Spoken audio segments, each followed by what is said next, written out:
નમસ્કાર વિદ્યાર્થી મિત્રો, હું શૈલેષ ઝોલા આપ સર્વનું ફિઝિક્સના નવા લેક્ચરમાં હાર્દિક સ્વાગત કરું છું.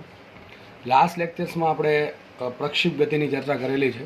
પ્રક્ષેપ ગતિના આપણે જે ઇક્વેશન છે એ ઘણી સારી રીતે તારવેલા છે અને આઈ થિંક કે તમને બધાને સમજ પડી ગયા હશે. અને લાસ્ટ લેક્ચરમાં આપણે પ્રક્ષેપ ગતિ આધારિત એક બે દાખલાનો પણ અભ્યાસ કરેલો છે, બરાબર.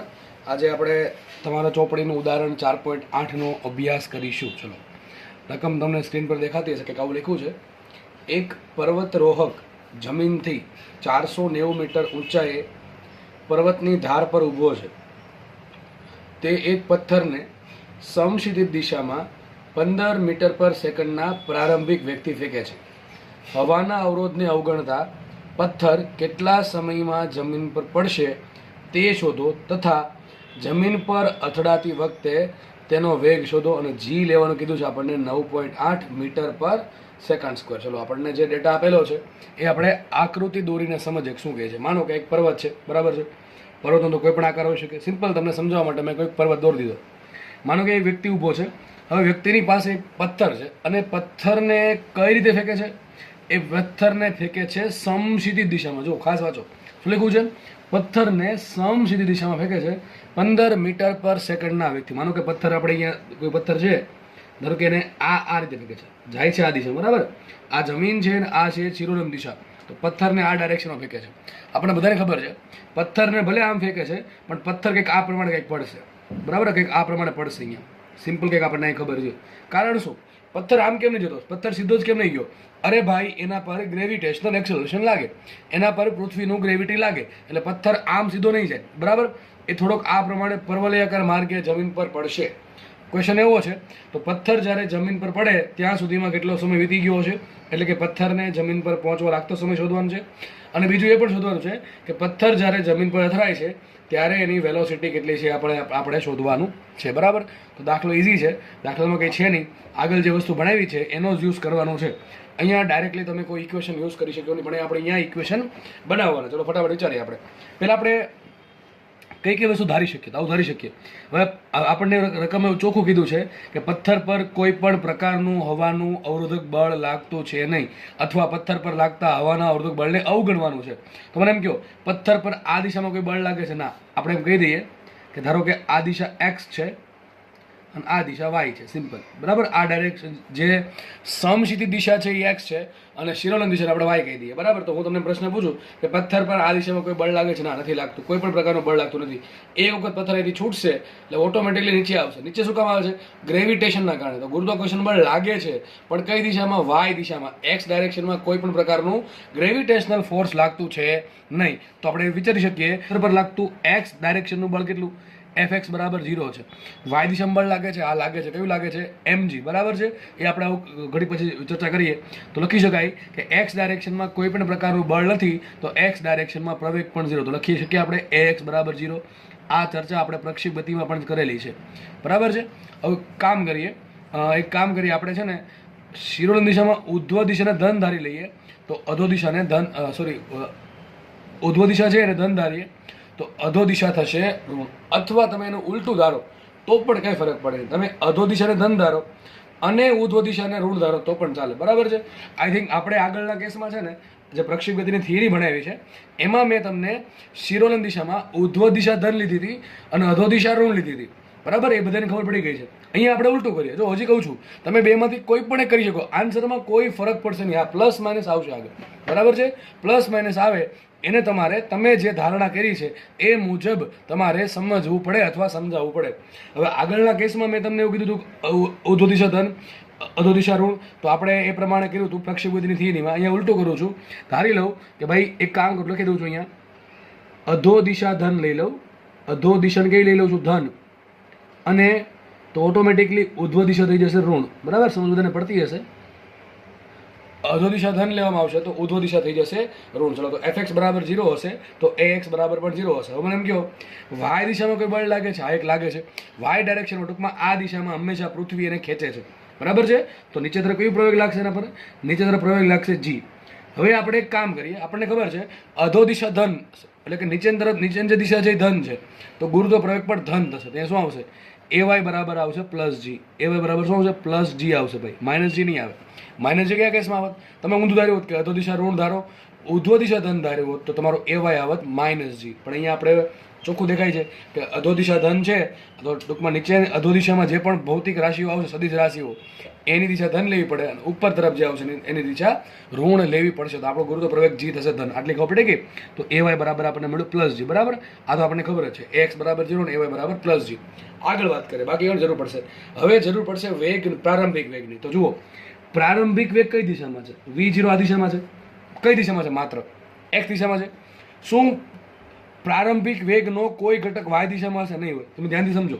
હું તમને એમ કહું કે ભાઈ માનો કે કોઈ પથ્થર છે, એનો વેગ V0 આ પ્રમાણે છે, બરાબર છે? તો સીધી વાત છે ને, બે ઘટક પડશે.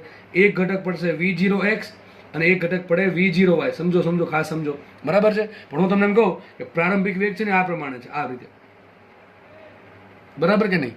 તો એને કેટલો ઘટક પડશે? એક જ ઘટક પડશે. કારણ શું? આ જે ઘટક છે એ કયો ઘટક છે? x ઘટક છે. y ઘટક કેટલો મળશે? y ઘટક મળશે 0. કારણ શું? તમામ પ્રકારનો વેગ એક જ દિશામાં છે. કઈ દિશામાં છે? x દિશામાં. આવું પણ થઈ શકે કે માનો કે વેગ આ પ્રમાણે હોઈ શકે. હું તમને અલગ અલગ કેસ સમજાવું છું, બરાબર? આ પ્રમાણે હોઈ શકે. તો મને એમ કહો, જેટલો બી વેગ છે V0 કઈ દિશામાં છે? y દિશામાં. તો એને શું કહેવાય? V0y જ કહેવાય. શું કહેવાય? V0y કહેવાય. તો x દિશામાં કેટલો ઘટક છે? x દિશામાં ઘટક 0 છે. સમજ પડે કે ન પડે? કારણ શું છે? થીટા અહીંયા બને, તો આ ઘટક આવશે cos θ, આ ઘટક આવશે sin θ. તો અહીંયા વિચારો, થીટા કેટલો બનશે? અરે જે દિશામાં V0 છે એ દિશા, ટૂંકમાં V0 કઈ દિશામાં છે? x દિશામાં છે. થીટા કેટલો બનશે? 0 બનશે. તો આ આવશે કેટલો?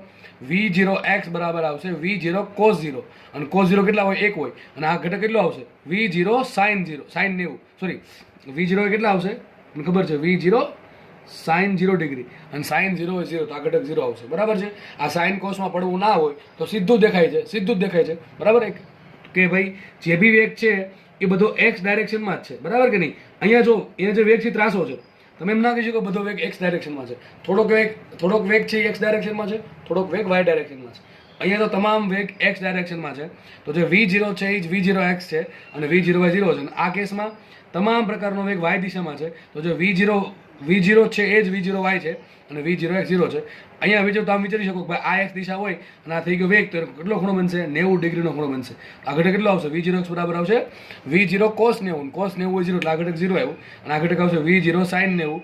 sin 90 હોય 1 એટલે આ ઘટક આવ્યો V0. બરાબર છે? સાઇન કોસમાં પડવું ના હોય. સિમ્પલ સમજાવી વાત છે કે આ બધો વેગ છે x ડાયરેક્શનમાં છે, તો જે વેગ છે એ જ x ઘટક બનશે. આ બધો વેગ y દિશામાં છે, તો જે વેગ છે એ જ y ઘટક છે. ખબર પડી ગઈ? તો લખીએ અહીંયા કે ભાઈ V0x કેટલા છે? V0x છે V0, અને V0y કેટલા છે? 0. કારણ શું? અહીંયા આપણો વેગ આ ટાઈપનો છે. પદાર્થને વ્યક્તિ છે એ આ પ્રમાણે ફેંકે છે. V0 આ દિશામાં રહે એ પ્રમાણે ફેંકે છે, એટલા માટે. આ બધાને ખબર પડી ગઈ છે, બરાબર છે? ફરીથી કીધું છું, પથ્થરને આમ પ્રમાણે, ટૂંકમાં જમીનને સમાંતર, એટલે કે સમસીધી દિશામાં ફેંકવામાં આવે. જો પથ્થર આ પ્રમાણે ફેંકો ને, આ પ્રમાણે આમ ત્રાસો, બરાબર છે, તો બે ઘટક હોત. એક ઘટક હોત V0x, એક ઘટક હોત V0y. પણ અહીંયા સીધું જ દેખાય છે, પથ્થરને સીધો જ ફેંકો છે, બરાબર છે? તો જે V0 છે એ જ V0x બનશે, x ઘટક બનશે, અને V0y આવશે 0. આટલી ખબર પડે કે હવે આપણે જસ્ટ ઇક્વેશન મૂકવાના છે, બરાબર? પહેલા આપણે શોધવાનો છે સમય. ચલો, તમને સમય હવે તમને શું આપ્યું રકમમાં? તમને V0 બરાબર 15 આપેલું છે. V0 બરાબર 15 મીટર પર સેકન્ડ.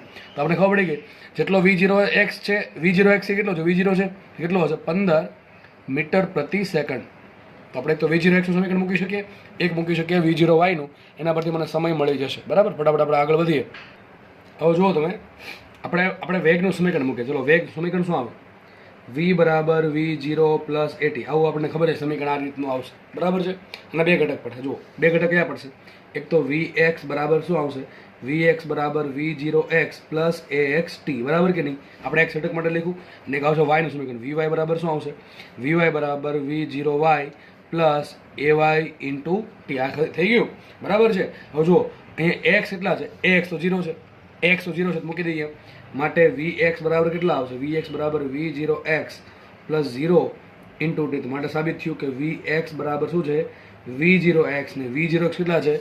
V0x છે V0 જેટલા, કેટલા? 15 છે. અહીં લખી નાખીએ 15 મીટર પર સેકન્ડ. આને આપણે આગળ યુઝ થશે, બરાબર? આનું આપણે આગળ યુઝ કરવાનું છે. ધ્યાનથી સમજો દાખલો, બરાબર? દાખલો બહુ ઇઝી છે.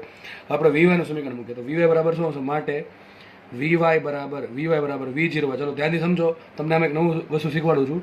V0y કેટલા છે? 0. 0 મૂકી દઈએ, પ્લસ પ્લસ પ્લસ AY બરાબર શું છે? પ્લસ G મૂકી દઈએ, પ્લસ G ઇન્ટુ T. હવે સમય શું મૂકશો? સમય તમારે જે સમયે વેગ શોધવો હોય વેગનો વાય ઘટક એ સમય મૂકવો પડે. હવે સર એ સમય તો આપણે શોધવાનો બાકી છે, તો અહીંથી આગળ ગાડી ચાલશે નહીં, જો આમ વિચારવાનું છે, બરાબર છે.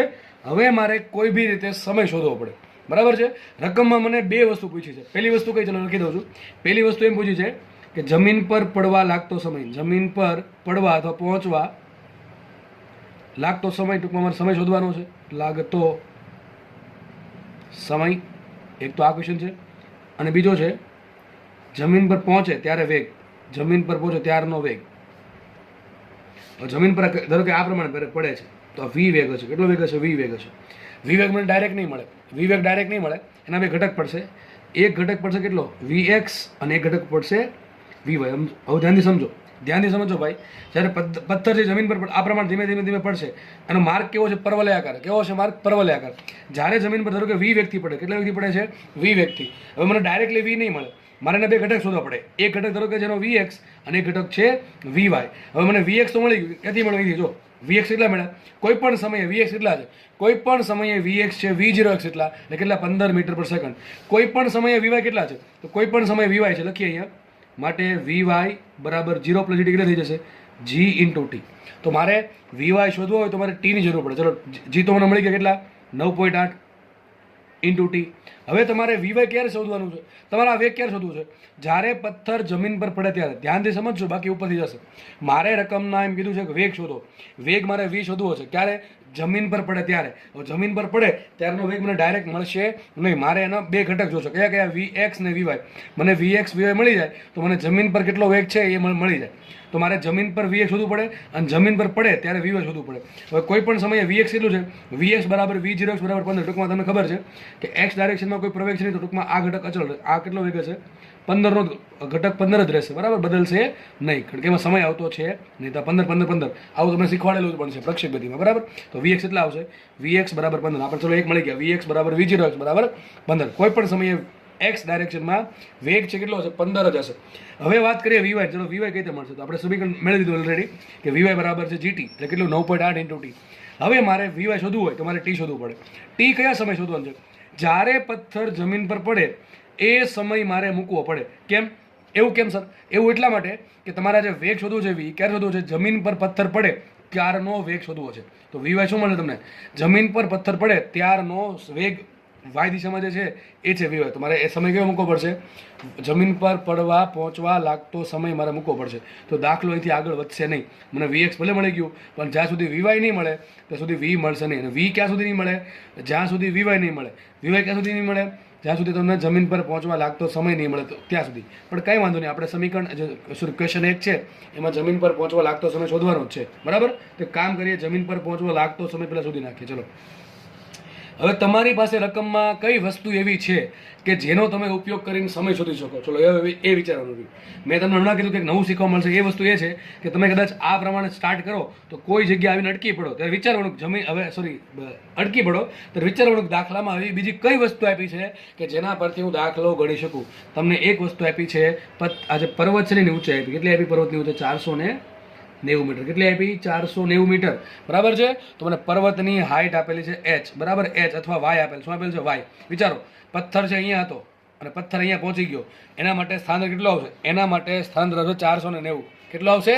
490 મીટર. કોઈને ખબર ના પડે, બનવું ના જોઈએ. હું તમને એમ કહું છું, પથ્થર પહેલા અહીંયા હતો, પથ્થર પહોંચી ગયો અહીંયા, તો તમને અંદર સર સ્થાનાંતર તો આવે ને. હું સ્થાનાંતરની વાત કરું છું વાય દિશામાં. એક્સ દિશામાં કેટલું સ્થાનાંતર થયું? આટલું. એક્સ ડાયરેક્શનમાં સ્થાનાંતર થયું આટલું.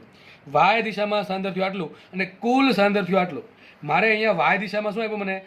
વાય દિશામાં ટૂંકમાં પથ્થર છે એ પર્વતની ટોચ પરથી જમીન પર પડે ત્યાં સુધીમાં વાય દિશામાં કેટલું અંતર કાપે? 490 મીટર. તો મને પથ્થરનું વાય દિશાનું સ્થાનાંતર આપેલું છે.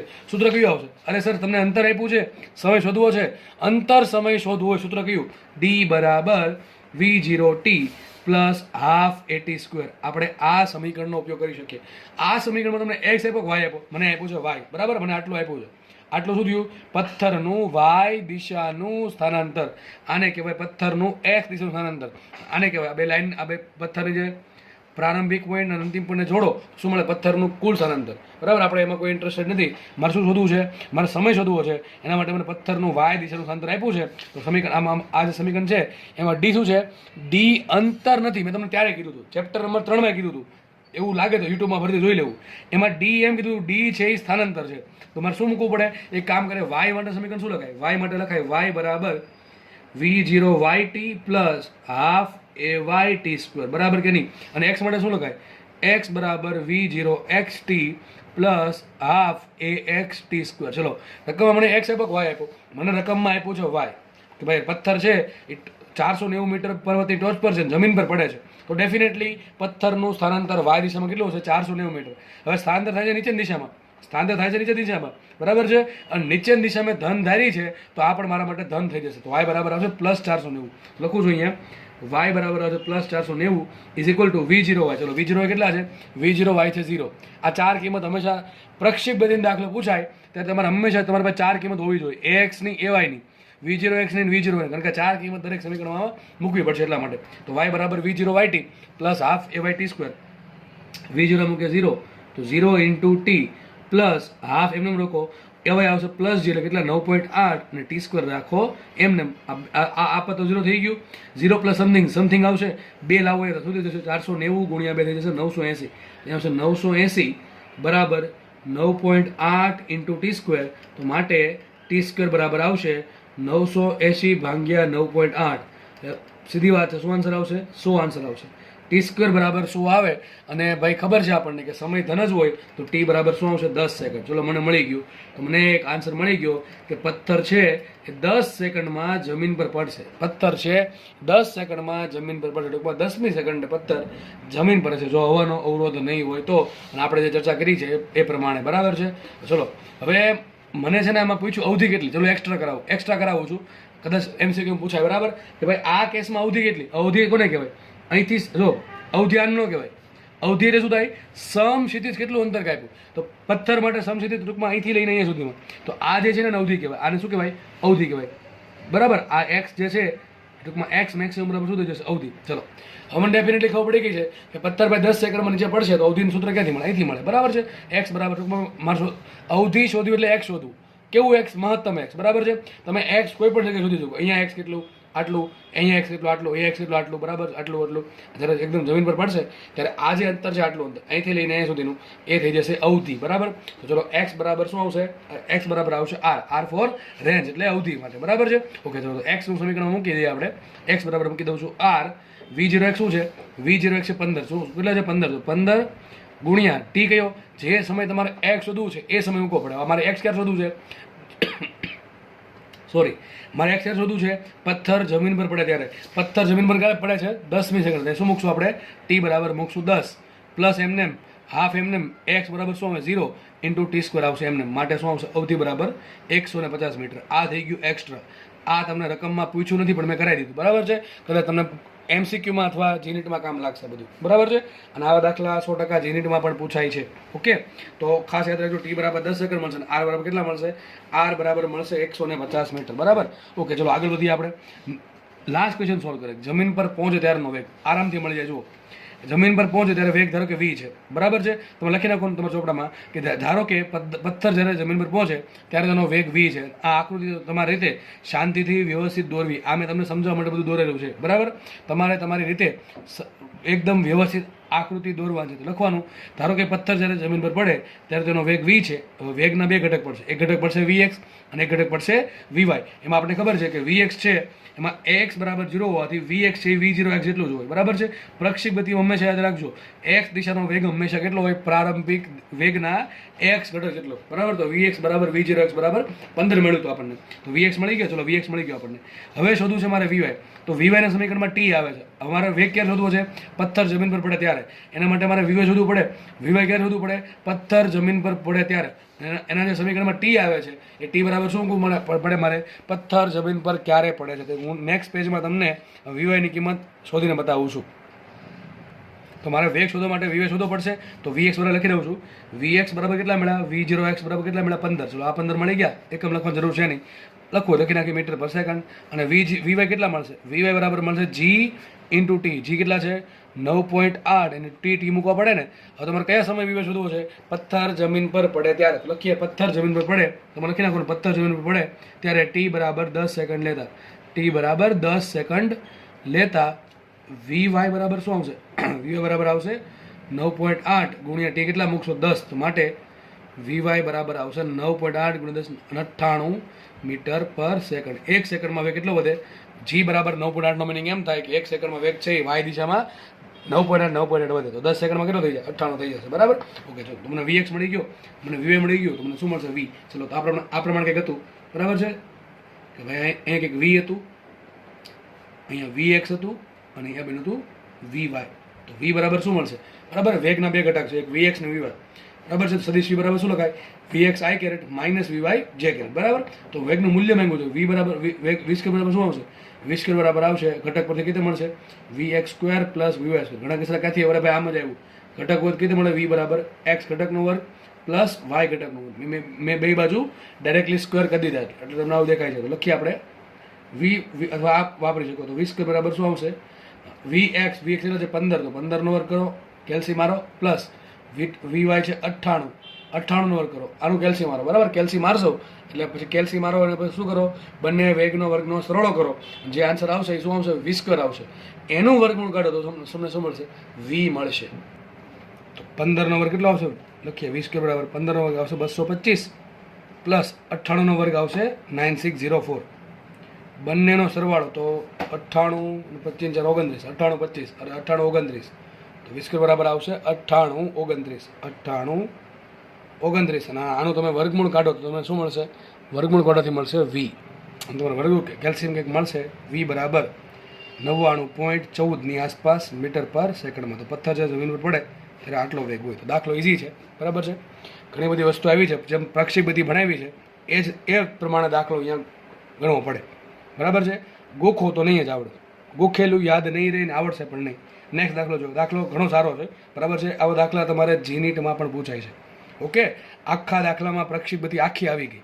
આપણે એક્સ શોધું, એવાય શોધું, વી0 શોધું, વી0 વાય શોધું, પછી વેગના બે ઘટક શોધા, પછી વાય શોધું, એક્સ શોધું, એના પરથી વી શોધો. એટલે લગભગ અડધી પોણી પ્રક્ષેપ ગતિ આમાં રિવિઝન થઈ ગઈ. બરાબર છે. પ્રક્ષેપ ગતિના લેક્ચર વિશે જોયા હશે તો અહીંયા કોઈ પણ પ્રકારની તકલીફ પડી હશે નહીં. પણ એ જો ગોખવાનો પ્રયત્ન કર્યો હશે તો ડેફિનેટલી આ નહીં જ આવડે. બરાબર છે. હજી કહું છું ગોખતા નહીં, સમજો. ડાઉટ હોય તો પૂછો. બરાબર. આપણે આગળ વધીએ. નેક્સ્ટ દાખલો જોઈએ આપણે. નેક્સ્ટ દાખલો તમારા એક્ઝામ્પલ 4.15. બરાબર, ચોપડીનું 15મો સ્વાધ્યાયનો દાખલો. વાંચે રકમ. એક લાંબા હોલની છત 25 મીટર ઊંચી છે. 40 મીટર પર સેકન્ડની ઝડપથી ફેંકેલ દડો છતને અથડાયા વગર પસાર થઈ શકે તો તે મહત્તમ કેટલું સમક્ષિતિજ અંતર કાપી શકે? આજે લખ્યું છે મહત્તમ સમક્ષિતિજ અંતર, એને કહેવાય અવધિ. ટૂંકમાં ઇન ધ સેન્સ આપણને એવું કહેવા માંગે છે કે દાખલામાં તમે અવધિ શોધો. હવે દાખલામાં મને બે વસ્તુ આપી છે. એક તો માનો આ એક ફ્લોર છે. બરાબર છે. જે હોલ છે એનું ફ્લોર અહીંયા, તળિયો અહીંયા છે, અને માનો કે મેં ઉપર છત દોરી છે.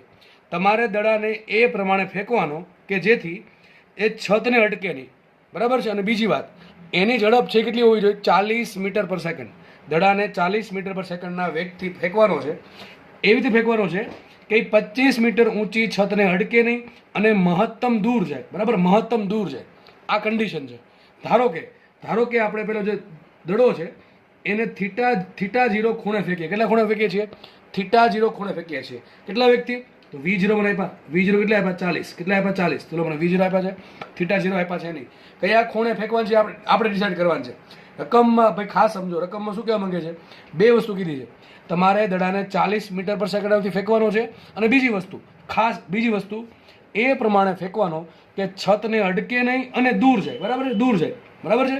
શું લખ્યું શબ્દ? મહત્તમ સમક્ષિતિજ અંતર. ટૂંકમાં વધુમાં વધુ દૂર જવો જોઈએ, અડક્યા વગર. બરાબર. તો એક કામ કરીએ, જો આપણે આ વિચારી શકીએ કે એક કામ કરીએ.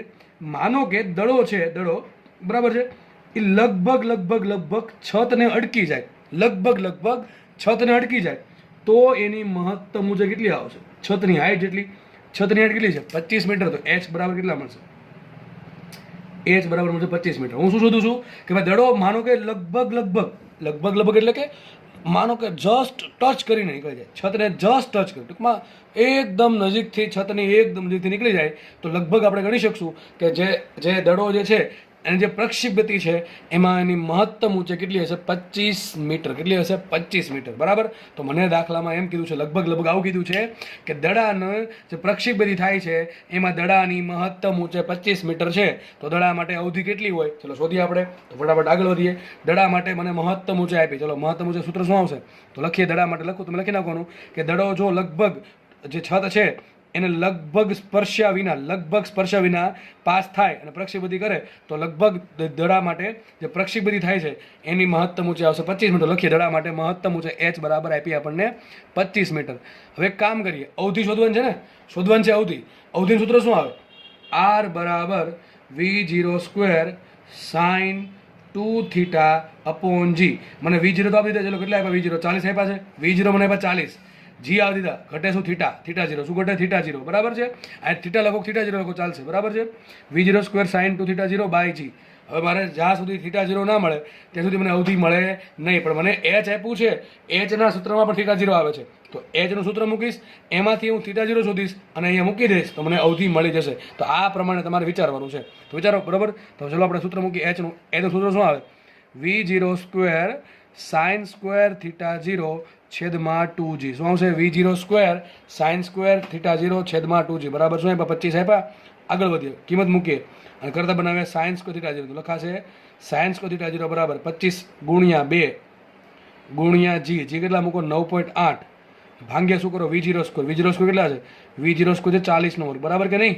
સમજ પડે કે નહીં? જો સાઇન હવે આખું પદ અહીંયા ગુણાશે તો 25 ગુણ્યા 2 ગુણ્યા 9.8 અને v0 કેટલા આપ્યા? લખી દઉં છું. v0 બરાબર 40 આપ્યા છે. v0 બરાબર આપણે આપ્યા 40 મીટર પર સેકન્ડ. આટલી કિંમત મૂકો તો તમને શું મળશે? કેલ્સી મારવાનું વ્યવસ્થિત રીતે એટલે તમને મળશે સાઇન સ્ક્વેર θ0. બરાબર કે નહીં? શું મળશે? Sine square θ0. વિચારો, ઉપર 25 દુ 50 અને 50 ગુણ્યા 9.8 કંઈક સમથિંગ 490 જેવું આવે. 490 નીચે શું છે? 1600. એટલે ઓબ્વિયસલી આન્સર કેવો આવે છે? પોઈન્ટમાં જ આવશે. તો સાઇન સ્ક્વેર θ0 નો કંઈક આન્સર જે આવે એના પછી તમે વર્ગમૂળ કાઢશો. બરાબર. અહીં સાઇન સ્ક્વેર છે. બરાબર છે. આપણે સાઇન θ0 શોધીએ તો સાઇન θ0 બરાબર શું આવશે? કે તમે કેલ્સી મારશો અને વર્ગમૂળ કાઢશો તો તમને કંઈક આન્સર આ પ્રમાણે કંઈક મળશે. લગભગ 0.5534. લગભગ કંઈક આવું મળશે. બરાબર. કેટલો મળશે? 0.5534. હવે આપણે અહીંયા સાઇન 2θ0 મૂકવાનું છે. સાઇન θ0 મૂકવાનું છે નહીં તો આપણે શું કરવું પડશે? આનું θ0 શોધવું પડે. તો તમારી પાસે લોગ ટેબલ જે છે એમાં સાઇનનું કોષ્ટક શોધો. સાઇનનું કોષ્ટક બરાબર છે સામે રાખો અને એમાં તમે જુઓ કે 0.5534 માટે સાઇનની કઈ કિંમત, ટૂંકમાં θ0ની કઈ કિંમત માટે સાઇનની કિંમત 0.5534 મળે છે. તો ડાયરેક્ટ તમને નહીં જોવા મળે. કદાચ મળી જાય તો ઠીક છે. લગભગ તમને કિંમત મળશે 33.6 ડિગ્રી. કેટલી મળશે? 33.6 ડિગ્રી. અને કોષ્ટકમાં જોતા હવે ધીમે ધીમે આવડી જવું જોઈએ. કેટલી મળશે? θ0 33.6 ડિગ્રી. આ મળી ગયા. એની જસ્ટ આ ખાલી મૂકવા માટે મૂકી દઈએ. r બરાબર v0 સ્ક્વેર. ચલો v0 કેટલા? 40 નો વર્ગ. એમને રાખીએ. સાઇન એમને રાખો, 2 એમને રાખો. θ0 કેટલા? 33.6 ડિગ્રી. 33.6 ડિગ્રી છેદમાં આવશે g. g કેટલા મૂકો? 9.8. ગણતરી કરીએ. Implies r is equal to 40 નો વર્ગ કેટલો આવશે? 40 નો વર્ગ આવશે 1600. કેટલા આવશે? 1600. 40 નો વર્ગ કરો 1600 ગુણ્યા 33 દુ 66 અને 0.6 ગુણ્યા 2 1.2 ને આવશે સાઇન. બે અંદર ગુણો. બરાબર છે. બે અંદર ગુણ નાખો તો કેટલો ખૂણો થઈ જશે? Sine 67.2 degree. કેટલા થઈ જશે? 67.2 ડિગ્રી. છેદમાં મૂકો 9.8. તમારી પાસે ટેબલ છે એમાં 67 ડિગ્રી શોધો, પછી 0.2 ડિગ્રી શોધો. એના માટે સાઇનને 67.2 ડિગ્રીની કિંમત તમને લગભગ મળશે 0.922. બરાબર. તો લખીએ માટે 1600 ગુણ્યા 0.922 સમથિંગ જે આવતું હોય છેદમાં મૂકો 9.8. તો તમારો આન્સર આવશે r બરાબર લગભગ 150.53 મીટર. આ તમારો થઈ ગયો જવાબ. તો લગભગ જો દડા છે આમાં એમ પણ પૂછી શકે કે દડાને કયા ખૂણે ફેંકવો જોઈએ તો શું આન્સર આવશે? 33.6 ડિગ્રીના ખૂણે ફેંકવો પડે. કેટલા ખૂણે ફેંકવો પડે? 33.6 ડિગ્રીના ખૂણે. અને વધુમાં વધુ કેટલો દૂર જઈ શકશે? 150.53 ડિગ્રી 150.53 મીટર દૂર જઈ શકશે. આનાથી વધારે દૂર જઈ શકશે નહીં. બરાબર. ખબર પડી કે નહીં? ટૂંકમાં આમાં લિમિટ બાંધી દીધી. ઉપર છત છે તો કન્ડિશન એમ છે કે દડો છતને અડકવો ના જોઈએ. બસ. બરાબર છે. અને વધુમાં વધુ દૂર જવો જોઈએ. ઓકે.